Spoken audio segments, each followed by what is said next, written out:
அஸ்ஸலாமு அலைக்கும் வரஹ்மத்துல்லாஹி வபரகாத்துஹு. நதீன் பேசுகிறேன். இந்த அப்துல் பாசித் புகாரி மேட்ரை விசாரித்த வகையில் அங்கே திருச்சிக்கு வந்து அவரை அவர் வர்றது தெரிஞ்சோ இல்லை அவர் திட்டமிட்டோ திட்டமிட்டு வர வச்சோ அந்த இடத்துல அந்த ஒரு சம்பவம் நிகழ்த்தப்பட்டிருக்கு அப்படிங்கிறது ஓரளவுக்கு புரிய வருது. அதை பற்றி அந்த யூடிஜே ஜமாத்துக்காரங்க தெளிவாக பேசுகிறதுக்கு ரெடியாக இல்லை. அவங்க வந்து தன்னிலை விளக்கம் ஒன்று கொடுப்பாங்களாம். அது எப்போ கொடுப்பாங்கன்னா, சிலர் வந்து அது கொடுக்கும்போது கொடுப்பாங்க அப்படிங்கிறாங்க. ஒரு சிலர் வந்து இன்னும் ஒரு வாரம் கழிச்சு அடுத்த ஞாயிற்றுக்கிழமை அவங்க ஏதோ ஒரு ஃபங்க்ஷன் வச்சு நடத்த போகிறாங்களாம். அந்த தர்பியா நிகழ்ச்சி என்னமோ அந்த நிகழ்ச்சிலாம் முடிஞ்சதுக்கு அப்புறமா அடுத்த வாரம் கொடுப்பேன் அப்படிங்கிறாங்க. அதுக்கிடையில் ஏன் இந்த வீடியோ வந்து லீக் பண்ணி விட்டீங்க, ஏன் வெளியிட்டீங்க அப்படின்னு கேட்கும்போது அவங்க தரப்புலேருந்து யாரும் வெளியிடலையாம். அவங்க கூட வந்தவங்கள யாரோ வீடியோ பிடிச்சவங்க அவங்க வந்து இதை வெளியிட்டாங்க அப்படிங்கிறாங்க. இவங்க கூட வந்தவங்க அத்தனை பேரும் இவங்க ஆட்களாக தான் இருக்கிறாங்க. பொது ஜனங்க யாரும் அங்கே கூடியிருந்த மாதிரி தெரியல. இல்லை இவங்க டீம் தான். அதாவது அப்துல் பாசித் புகாரியை அப்படியே சுற்றி வளைச்சது வந்து முழுக்க முழுக்க இவங்க ஆட்களாக தான் இருந்தது.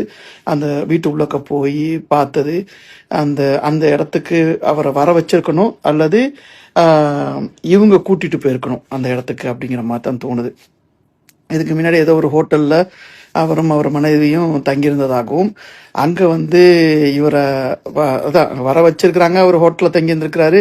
அப்புறம் அவரை வந்து கடத்திக்கிட்டு ஏதோ கூட்டிகிட்டு போக ட்ரை பண்ணியிருக்கிறாங்க. அப்போ அவங்க மனைவி வந்து போலீஸில் கம்ப்ளைண்ட் கொடுத்துருக்குறாங்க, என் புருஷனை கடத்திட்டு போகிறாங்கன்ட்டு. அந்த அட்டம்ப்ட் ஃபெயில் ஆயிடுச்சு அப்படின்னும் ஒரு தகவல் வருது. அது எவ்வளோ தூரத்துக்கு உண்மை அப்படின்னு எனக்கு தெரியல. இப்போ ஆக மொத்தத்தில் இந்த பண மோசடி குற்றச்சாட்டு அப்படின்ட்டு வரப்போகும்போது இது யார்ட்டையும் ஒரு நாளில் 2 நாளில் வந்து வாங்கிட்டு கொடுக்க மாட்டேன்னு ஏமாத்தின மாதிரியாவோ அப்படின்னா தெரியல. இது தொடர்ச்சியாக ஒரு பிஸ்னஸ் செய்யறதுக்கு முதலீடுன்ற அடிப்படையில் பெறப்பட்ட அது எல்லாம் லாபம்னு கொடுக்கப்பட்டு பல வருடங்களாக அந்த பிஸ்னஸ் ரொட்டேஷன் இருக்கிற பட்சத்தில் ஒரு கட்டத்தில் ஏதோ ஒரு வகையில் அந்த பிஸ்னஸ் நலிவடைந்து அந்த லாபம் கொடுக்க முடியாமல் அந்த முதலீடு செஞ்ச காசையும் கொடுக்க முடியாமல் ஒட்டு மொத்தமாக போய் லாக் ஆகிடுது.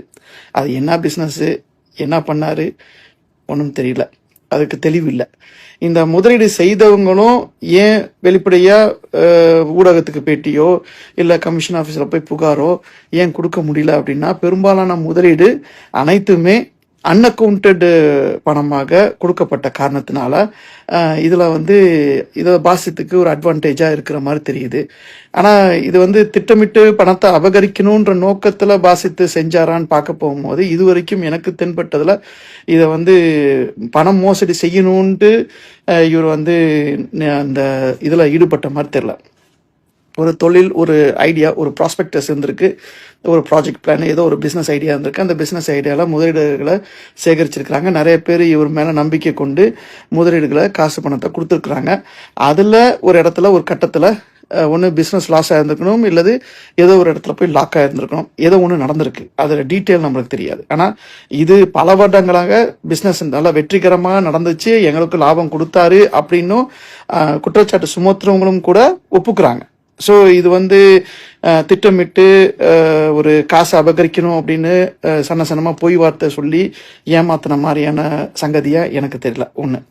ரெண்டாவது, இதில் வந்து முக்கியமாக பெண் குற்றச்சாட்டுன்னு வரப்போகும்போது முதல் மனைவி ஏதோ அவங்களுக்குள்ள மனஸ்தாபம், பிரிகிற சூழலை இப்போ வேற ஒரு பெண்ணோட அவர் திருமணம் முடித்து வாழ்கிறாரு அப்படிங்கிற அந்த ஒன்லைனர் அந்த இது இருக்குது. இதில் வந்து இவர் சித்தப்பா, அந்த பொண்ணோட சித்தப்பா வந்தது கொண்டது, அவர் ஏமாத்துறது, வன்கொடுமை செய்ததுன்னு ரஃபிக் ஒரு வார்த்தை யூஸ் பண்ணார். அப்படின்னா யாரையும் அவர் வன்கொடுமை செஞ்ச மாதிரி, அதாவது ரேப் பண்ண மாதிரி அவர் பேசுகிறார்.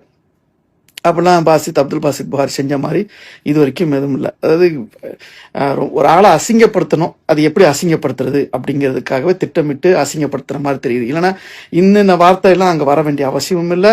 அவரை வந்து ஒரு உருவகப்படுத்தணும் அப்படின்னு, கேரக்டர் அசாசினேஷன் பண்ணுறதுக்கு இன்னென்ன மாதிரி சொல்லி உருவகப்படுத்தணுன்ற இல்லை. அவர் பேசுகிற பேச்சு, அவர் வீடியோ போடுறதெல்லாம் நடிச்சாரு அப்படின்னு சொல்கிறதுக்கு ஒன்றும் இல்லைங்க. அவர் இப்படி பேச போகும்போது எனக்கு இப்போ நான் வீடியோ பேசுகிறேன்னு வச்சுங்களேன், எனக்கு முன்னாடி யாருமே இல்லை. இருந்தாலும் என்ன உங்களுக்கு புரியன்னு பேசுவார், அப்புறம் இப்படி பார்த்துட்டு இங்கே கொஞ்சம் பேர்ட்டு இப்படி பேசுவார்.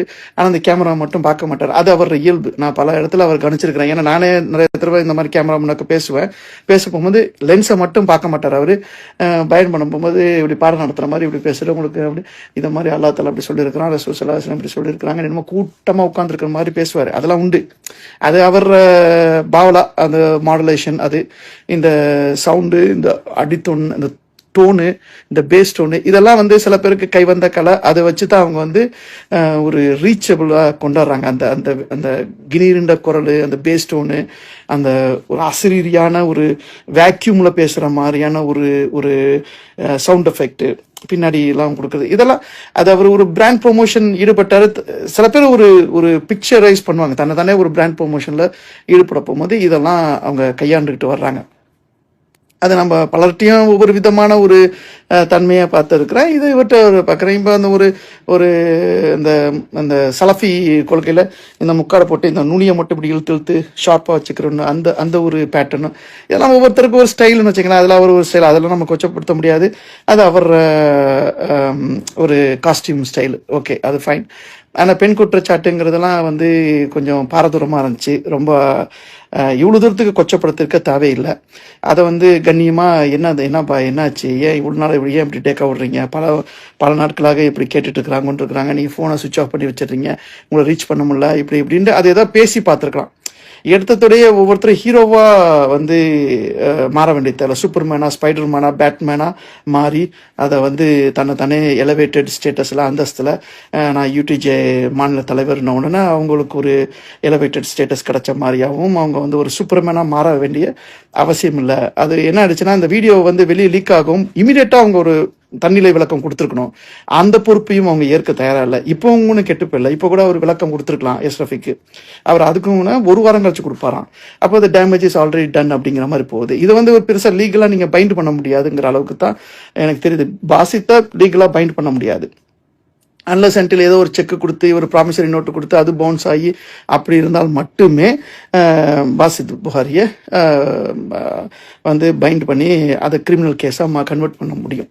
அது இல்லாமல் ஏன்னா இவங்களும் பெரிய லாபத்துக்கு ஆசைப்பட்டு அது மாதிரி தான் ஈடுபட்டுருக்காங்க. எல்லாம் இதே ஸ்மூத்தாக ஓடி இருந்தால் எதுவுமே பிரச்சனை இருந்திருக்காது. அப்படித்தானே? இதே கொடுத்துட்டு இருக்கிறார், வாங்கிட்டு இருக்கிறோம், அப்படி ஸ்மூத்தாக போயிட்டே இருந்துச்சுன்னா பிரச்சனை இல்லை. எங்கேயாச்சும் கட் ஆனிச்சுன்னா அவனை உடனே பணம் மோசடின்ற வேண்டியது. இது எதில் கொண்டு போய் பாதிக்குதுன்னா அந்த சமூகத்தை ஒட்டுமொத்தமாக பாதிக்குது.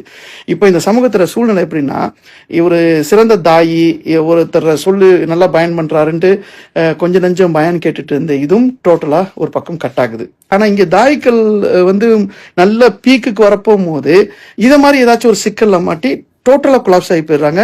அது ஒரு கொஞ்சம் காலகட்டத்துக்கு அமைதியாக போயிடும். தாவாவே இல்லாமல் டோட்டலாக அமைதியாக போயிடுது. அமைதியாக போனதுக்கப்புறம் யாராச்சும் ஒருத்தர் புதுசாக ஆரம்பித்தாலே ஒளிய நடுவில் கொஞ்சம் பக்கத்தை காணுண்டு ஒரு ஜென்ரேஷனல் டென்ட்டு ஒரு கேப்பு விழுந்துருது.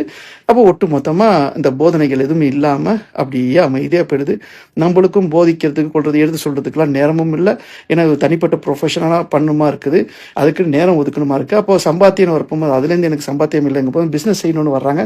பிஸ்னஸ்லேயும் ஒரு பக்கம் கவனம் செலுத்த முடியல, தாவாலையும் கவனம் செலுத்த முடியலங்க போகும்போது நஷ்டமாகுது. உடனே பண மோசடி முத்திரையை குத்தி மத போதர் இஸ்லாத்தை போதிக்கிறவங்கலாம் இப்படித்தான் போயிடுறாங்க. ஒன்று பெண் குற்றச்சாட்டுக்கு ஆளாகிறாங்க, இல்லை இந்த மாதிரி பண மோசடிக்கு ஆளாகிறாங்கன்று ஒட்டு மொத்தமாக அவங்க மேலே ஒரு முத்திரை குத்தப்படுது. இது வந்து இது எப்படி சரி பண்ணுறது, இதுக்கு என்ன வேற வழி என்ன அப்படிங்கிறது எனக்கு தெரியல. கொஞ்சம் சுதாரிப்பாக இருந்திருக்கலாம் அப்துல் பாசித் புகாரி. ஜஸாக்கல்லாஹ் ஹைரன். அஸ்ஸலாமு அலைக்கும்.